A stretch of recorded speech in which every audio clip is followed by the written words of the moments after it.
Meus amados irmãos, eu saúdo a todos com a paz do Senhor. Vamos aproveitar que estamos de pé. Abra a sua Bíblia no Evangelho de Jesus, segundo escreveu São João, capítulo 9.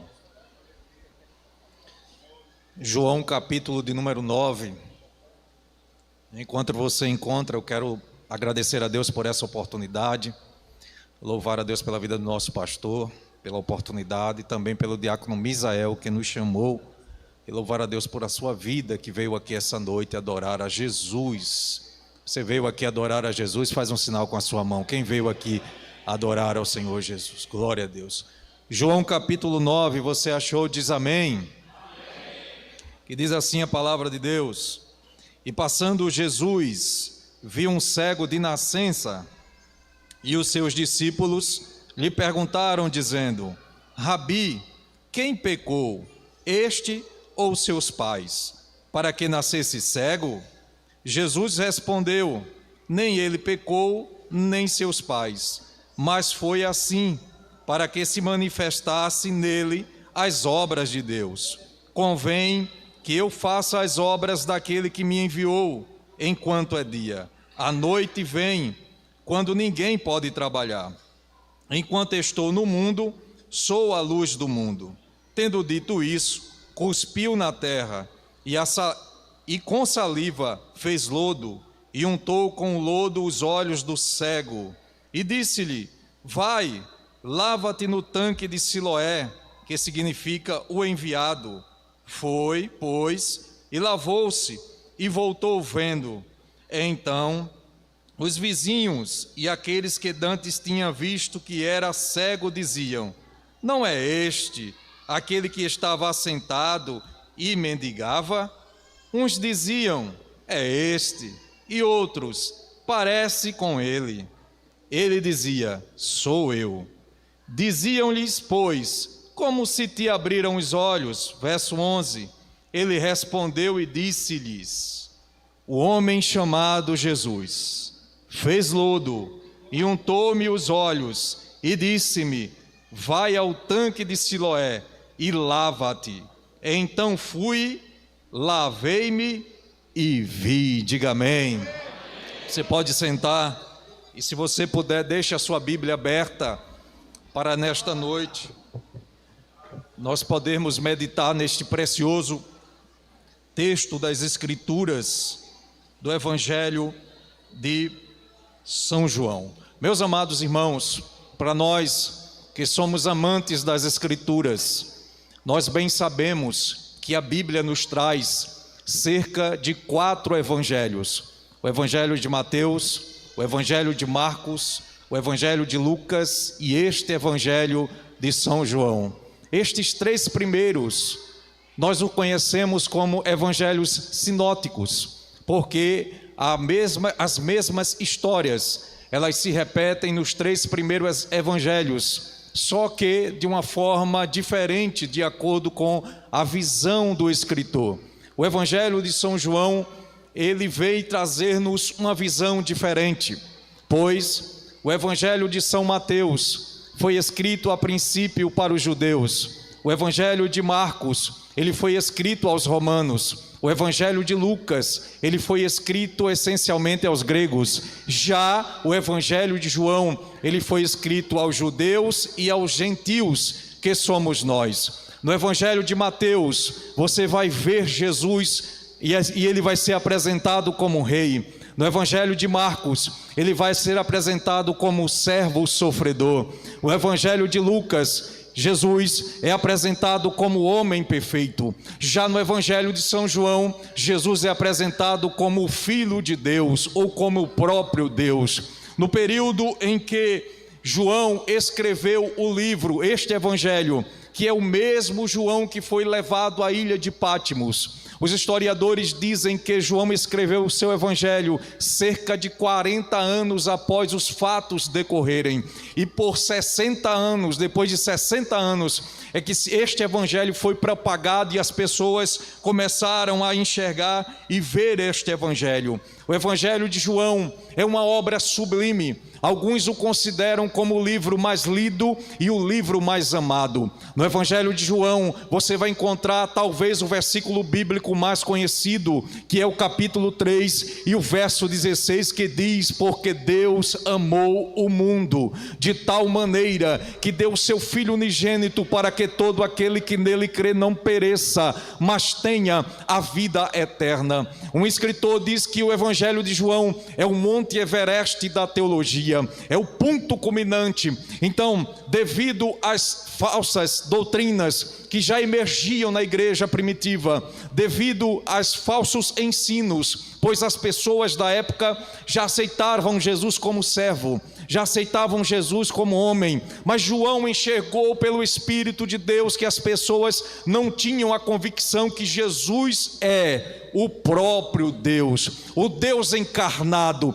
o Deus que deixou toda a sua glória, como Paulo redundantemente escreveu na carta aos Filipenses, deixou a sua glória, o seu trono, para se fazer servo e para estar entre nós. O livro de João é um dos livros mais lidos de toda a Bíblia. Se você gosta da Bíblia, você não pode deixar de ler este precioso livro. O capítulo 9, ele tem um contexto imediato no capítulo 8 e o versículo de número 12, quando Jesus diz que Ele é a luz do mundo, a luz que veio trazer brilho, que veio trazer alegria, que veio trazer felicidade, que veio trazer contentamento, a luz que te alcançou, a luz que me alcançou, a luz que alcança tudo e a todos. Jesus se fez carne para ser a luz e habitar entre nós e nos tirar das densas trevas nas quais nós estávamos. Irmãos, eu faço questão de salientar que se não fosse a luz de Jesus, que se não fosse a sua graça e a sua bondade e misericórdia, nós ainda estaríamos em trevas, mas bendito seja o Cordeiro Imaculado de Deus, que raiou a luz sobre nós, e nós estamos aqui esta noite para bendizer o seu nome, para nos alegrar na sua presença. Quem veio aqui esta noite bendizer o nome de Jesus, alegrar-se na presença do Senhor Jesus. O capítulo de número 9, que é o capítulo que nós iremos discorrer nesta noite, é o capítulo que traz a cura de um moço que era cego de nascença. Apesar de nós discorrermos sobre o milagre, mas um principal desse texto que Jesus queria mostrar era a cegueira espiritual das pessoas que viviam debaixo de uma lei, mas não entendiam que Cristo veio para arrebatar os seus corações, para deixar as suas mentes cativas a Ele. Cristo veio com este propósito. Mas interessante, quando você começa a ler os versículos de número 1 do capítulo de número 9, você entende que existem aqui pelo menos 5 fatos interessantes. O primeiro fato está no versículo de número 2, que diz assim: e os seus discípulos lhe perguntaram, dizendo: Rabi, quem pecou, este ou seus pais, para que nascesse cego? É uma pergunta perturbadora. Os discípulos talvez não estavam entendendo a profundidade daquela pergunta. Quem pecou, ele ou seus pais? Ali estava uma das grandes perguntas da humanidade, que até hoje ninguém consegue responder dignamente, que é a origem do mal, aonde o mal surgiu. Esse é um debate filosófico que se estende por muitas gerações, mas os discípulos queriam saber: Senhor, quem realmente pecou? Esta era uma pergunta perturbadora. Quem realmente cometeu aquele ato para conduzir o homem à cegueira? A visão dos judeus era que todo o pecado, ou toda maledicência, ou toda falta de sorte estava ligado a um pecado, e aquele pecado fazia com que aquela pessoa vivesse naquela doença ou naquela enfermidade. É tão verdade que os pensamentos do livro de Jó nós entendemos que os amigos de Jó entendiam que aquela situação derivava dos seus pecados contra Deus. Então a mente judaica, até a época de Cristo, ainda tinha aquele pensamento que se ele é cego, se ele é paralítico, se ele tem algum defeito, ou ele pecou, ou um dos seus pais pecaram. Mas Jesus nos dá uma resposta esclarecedora. Acompanha aí no verso de número 3. Jesus respondeu e disse: nem ele pecou, nem seus pais, mas foi assim para que se manifestasse nele as obras de Deus. Irmãos, a resposta esclarecedora de Jesus foi: nem ele pecou, nem seus pais. Aqui eu paro para dizer aos irmãos que existem nesse versículo pelo menos 3 coisas que o texto não diz e que as pessoas acreditam que o texto diz. A primeira coisa que o texto não diz é que não há ninguém sem pecado. Jesus não estava dizendo porque o seu pai não pecou ou porque você não pecou, há pessoas na terra sem pecado. O texto não diz isso. Até porque a Bíblia diz em Romanos capítulo 13, versículo 23, que todos pecaram e destituídos estão da graça de Deus ou da glória de Deus. Então toda a humanidade debaixo do céu é pecadora. Então Jesus não quis dizer que existia alguém sem pecado. Segundo, Jesus não está dizendo que o sofrimento é fruto de algum pecado. Às vezes as pessoas olham para a dificuldade de alguém e já diz logo: ali é um pecador, ali cometeu um ato falho, por isso ele está colhendo dos frutos daquele pecado. Mas Jesus não está dizendo isso no texto, que o homem estava colhendo dos frutos do seu pecado. A terceira coisa que o texto não diz é que o homem nasceu cego, especialmente para ser alvo do milagre de Deus. Irmãos, Deus não fez aquele homem cego justamente para ele mais na frente receber o milagre de Deus. Porque se eu pensar assim, que Deus cruel é esse? Que Deus terrível é esse que faz alguém cego para mais na frente se glorificar em cima dele? Deus não tem a mente como nós a temos. Agora uma coisa, eu quero frisar nesta noite, a frase de Larry Richner que diz assim: Deus, Ele aproveita uma oportunidade para nos revelar milagres extraordinários. Jesus aproveitou aquela oportunidade para demonstrar-nos que as oportunidades abrem brechas para Deus fazer o milagre. Aleluia, glória a Deus. Quando nós cremos, quando nós depositamos a nossa fé, Jesus está pronto, irmãos, a fazer o milagre em nossas vidas.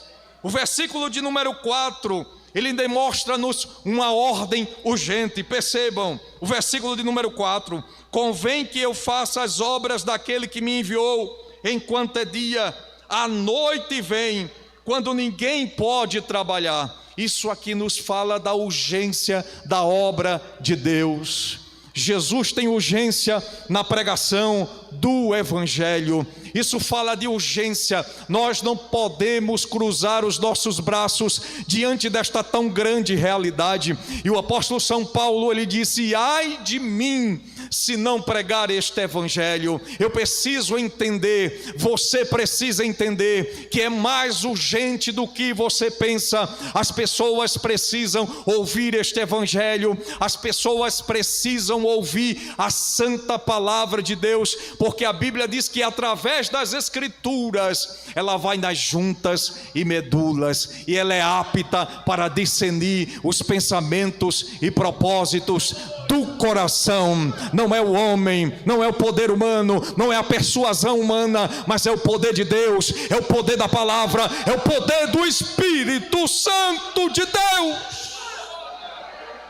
A urgência desta obra. Em quarto lugar, o verso de número 5, Jesus diz assim: enquanto estou no mundo, eu sou a luz do mundo. Glória a Deus, glória a Deus. A mesma luz que apareceu a Saulo no caminho de Damasco é a mesma luz que está aqui nesta noite. A mesma luz que apareceu aos discípulos e os transformou de pescadores de peixe a pescadores de homens, é a mesma luz que está aqui nesta noite.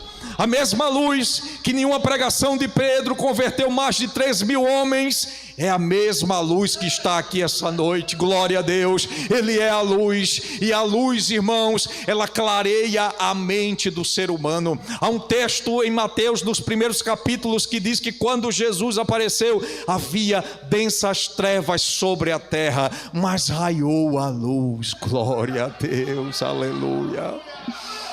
Glória a Deus, eu estou aqui nessa noite porque a luz raiou sobre os meus olhos. Você está aqui essa noite porque a luz raiou sobre você e os seus olhos caíram como uma escama, e você entendeu que o vazio existencial da humanidade só é preenchido através da luz que é Jesus.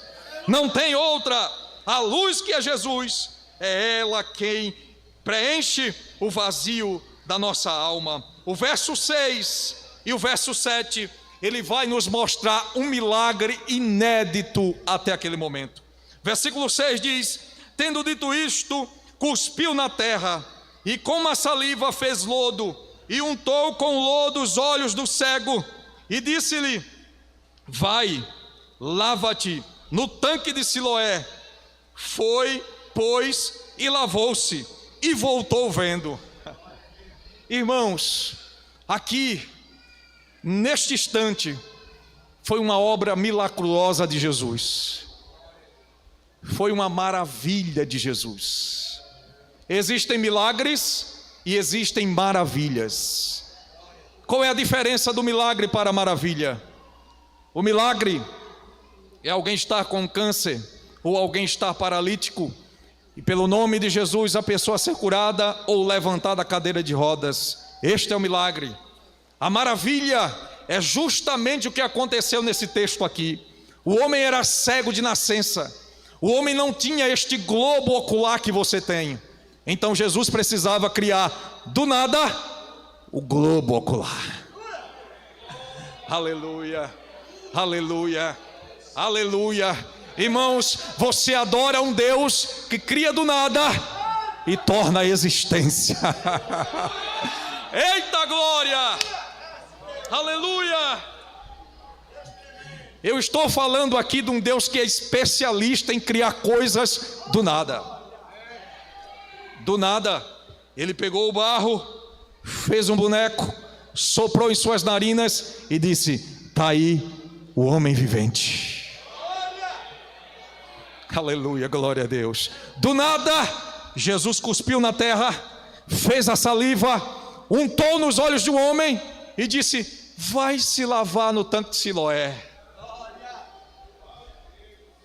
Não queira que eu explique o porquê dos olhos untados com argila, mas eu sei que Jesus tem as suas metodologias para fazer o milagre. A Bíblia diz que o homem foi, quando ele se lavou, apareceu o globo ocular, os dois. Eu acho que ele arregalou os olhos assim, maior do que os meus, e disse: agora eu vejo o preto, eu vejo o azul, eu vejo o vermelho, eu vejo pessoas passando aqui. Deus é especialista em criar coisas do nada, subir e trazer à existência aquilo que não existe. Este é o nosso Deus. Este é o nosso Deus.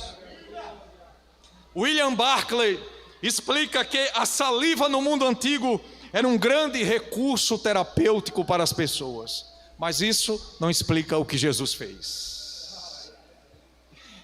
A sua mente não compreende o que Jesus fez. Eu não compreendo o que Jesus fez, mas eu sei que Ele fez o milagre do nada. Daquilo que não existia, Ele passou a existir. Mas como eu disse a você, o foco do texto não é só a cura física, mas o texto frisa bem harmonicamente a cura espiritual daquele homem. Depois daquela cura, aí veio os contraditórios, os contradizentes. Vamos observar, versículo de número 8. Apareceu aqueles que eram contra o milagre. Então, os vizinhos e aqueles que Dante tinha visto que era cego diziam: não é este aquele que estava assentado e mendigava? Os vizinhos foram os primeiros a questionar o milagre. Primeiro, eles queriam saber quem fez o milagre. Veja aí no verso de número 10: diziam-lhes, pois, como te abriram os olhos? Ou em outras palavras, quem te abriu os olhos?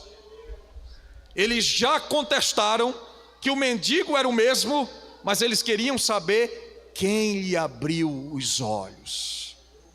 Talvez você conheça aquelas pessoas que são bem metódicas nas coisas, que quer saber de tudo e de todos. Eram os vizinhos. Os vizinhos queriam saber: eu sei que você era um mendigo, mas eu quero saber quem te curou. Segundo, os vizinhos queriam saber, eles queriam saber como ele foi curado. Versículo de número 11. O moço respondeu: o homem chamado Jesus fez lodo e untou-me os olhos e disse-me: vai ao tanque de Siloé e lava-te. Então eu fui, lavei-me e vi. Faço que nem o nordestino: e vi. Me lavei, caiu o barro e eu comecei a enxergar. Os vizinhos queriam saber como ele começou a enxergar. Terceiro, os vizinhos queriam saber, eles queriam saber como ele, com quem ele, ou onde ele está. Quem te curou? Onde ele está? Versículo de número 12. E disseram, pois, onde está ele? Respondeu: não sei. Eles queriam saber onde Jesus estava. Depois de toda esta interrogação, os vizinhos não conseguiram solucionar aquele problema. O problema passou para as autoridades religiosas, os fariseus. E com os fariseus lhes fizeram 5 questionamentos. Primeiro, está no verso de número 15. Tomaram, pois, também os fariseus a perguntar-lhe como vira. E ele lhes respondeu: pôs-me lodo sobre os olhos, lavei-me e vejo. A pergunta do fariseu era para colocar dúvida no milagre. Glória a Deus. Charles Erdman nos diz que eles precisavam, a custo que custar, desmoralizar o milagre. Eles não estavam ali para contemplar o milagre, eles estavam ali para desmoralizar o milagre. Meu Deus, existem pessoas que quando você recebe uma bênção, ele fica endemoniado. Ele não se conforma.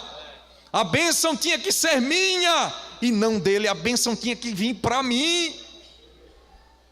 Mas irmãos, a bênção vem de Deus, vem do Pai das luzes, e Ele distribui e dá a quem Ele quer. Não deixe que as pessoas coloquem dúvida na sua mente, nem Satanás, nem pessoas, nem homens, nem mulheres. Não permita que a dúvida varre a sua mente, mas confie em Cristo, pois foi Ele quem entregou a bênção para você. Segundo, a pergunta do testemunho pessoal, verso 17. Tomaram, pois, a dizer ao cego: tu dizes daquele que te abriu os olhos. O que é que você fala daquele que lhe abriu os olhos? E ele respondeu: é profeta. O que você está perguntando? Ele queria ouvir dos lábios do ex-cego o que é que ele pensava de Jesus. E ele disse: ele é profeta. Terceira pergunta está nos versos 19 e 21. Ele pergunta novamente. Agora, já que o cego dava respostas que eles não queriam, ele foi perguntar aos pais. Versículo 19. E perguntaram-lhe dizendo: é este o vosso filho, que vós dizes ter nascido cego? Como, pois, vê agora? Seus pais responderam e disseram-lhes: sabemos que este é o nosso filho, e que cego era, mas como agora vê, não sabemos. Ou quem lhe tenha aberto os olhos, não sabemos. Tem idade, perguntai-lhe a ele, e ele mesmo vos falará. Irmãos, os pais deste cego estavam com medo das autoridades, os farisaicas. Por isso ele disse, pergunta a ele, que ele é de maior para responder. Por que ele estava com medo? William Barclay diz que havia uma exclusão da comunhão do templo entre os judeus. E existia dois tipos de exclusão. A primeira era a exclusão total. E os líderes religiosos se utilizavam dessa artimanha para subornar as pessoas, para ameaçar as pessoas. A primeira era a excomunhão total. Você estava fora das convicções e da frequência nos templos religiosos. Você estava excomungado. E esse que estava excomungado, ele não podia estar vendendo no seu comércio. As pessoas não falavam com ele. Era uma anátema. Ele era maldizido diante de toda a população. Então as pessoas olhavam para ele e o desprezavam, não queriam nem papo com ele.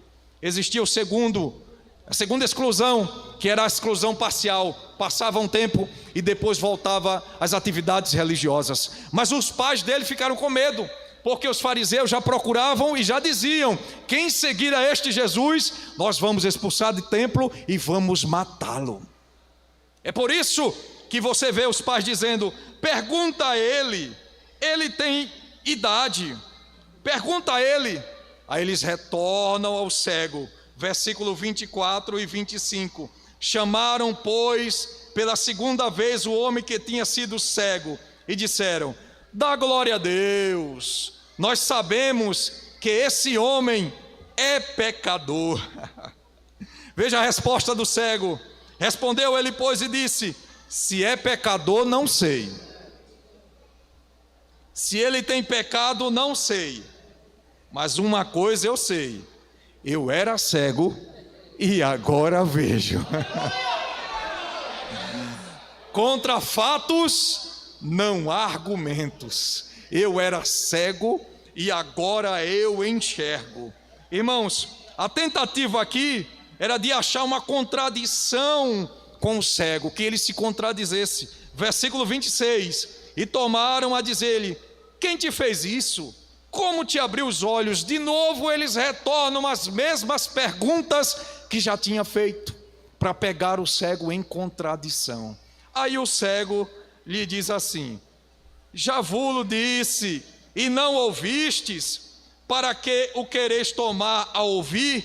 Quereis vós, porventura, fazer-vos também seus discípulos?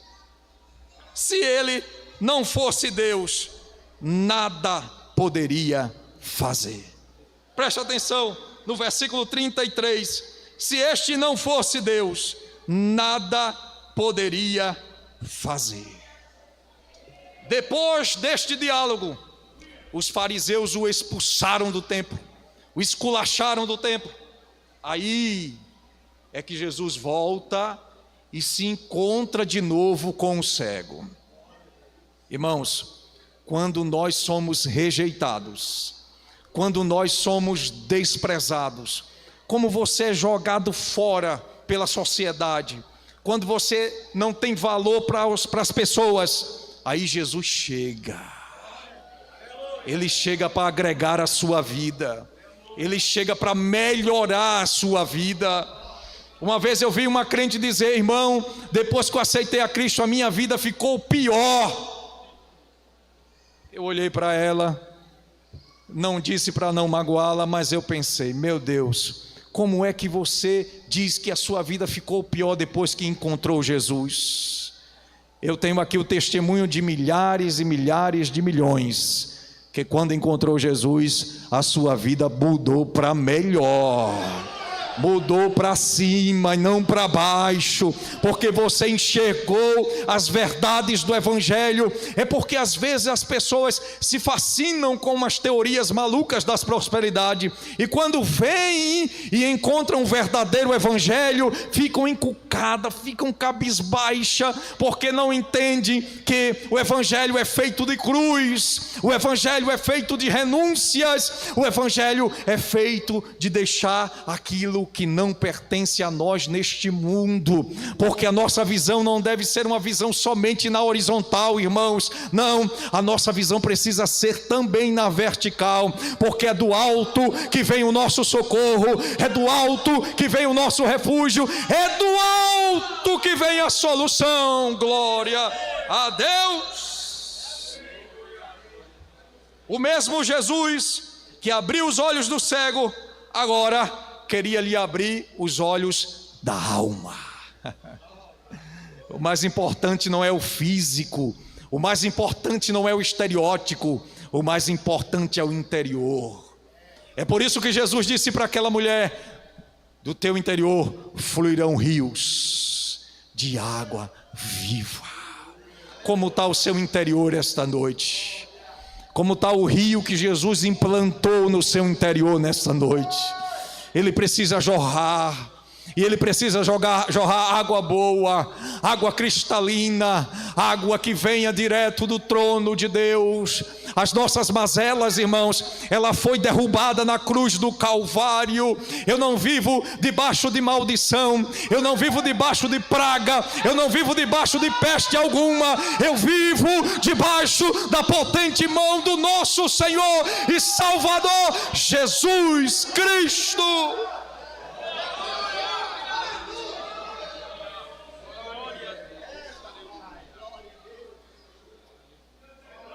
Às vezes é desanimador você chegar num culto e ouvir alguém que é instruído dizer que ainda tem crentes debaixo de maldição hereditária.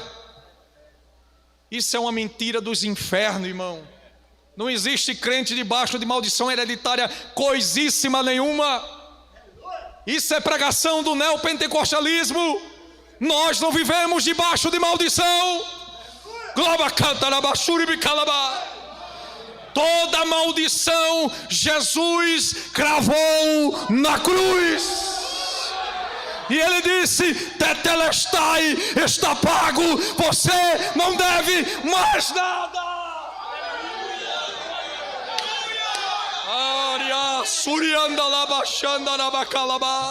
Está consumado, a dívida que era contra nós está paga, está paga, está paga, está paga, está paga.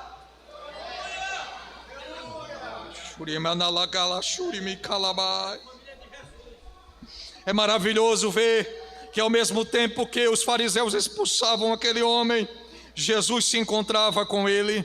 Ao mesmo tempo que os fariseus se mergulhavam na sua incredulidade e na sua falta de fé, o homem caminhava rumo à maturidade e à profundidade da sua fé. Irmãos, é no Evangelho de João, eu quero abrir um parênteses e dizer que é no Evangelho de João que nós encontramos a mesma expressão que Deus disse a Moisés quando ele foi junto a Faraó, e Faraó perguntou: qual é o nome do seu Deus? Deus disse a Moisés: diga a ele: eu sou. No Evangelho de João nós encontramos a mesma expressão por 7 vezes. Em João capítulo 6, versículo 35, Jesus disse: eu sou o pão da vida. João capítulo 8, versículo 12, Jesus disse: eu sou a luz do mundo. João capítulo 10, versículo 7 e 9, João disse: eu sou a porta das ovelhas. João capítulo 10, versículo 11, Jesus disse: eu sou o bom pastor. João capítulo 11, versículo 25, Jesus disse: eu sou a ressurreição e a vida. João capítulo 14 e versículo 6, Jesus disse: eu sou o caminho, a verdade e a vida. João capítulo 15, versículo 5, João disse: eu sou a videira verdadeira. E eu digo a você esta noite: o eu sou está aqui. Terra la súria labaca e me canta la baixanda la barraia decai urianda la baixanda laia remina surianda la bacai. Aleluia. Eu vou encerrar, mas eu quero dizer para você que você precisa eu preciso seguir o mesmo conhecimento ou a mesma caminhada deste cego e alcançar a maturidade na vida cristã.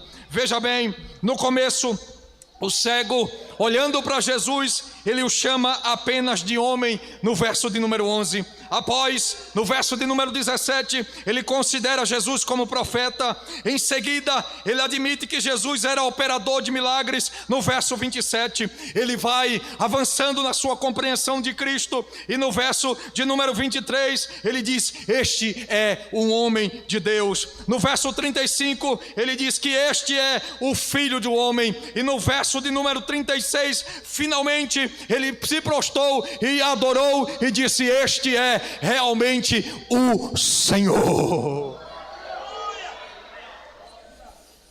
Alabashurianda labacantaraia. Alamanturema shurianda labachandaraia.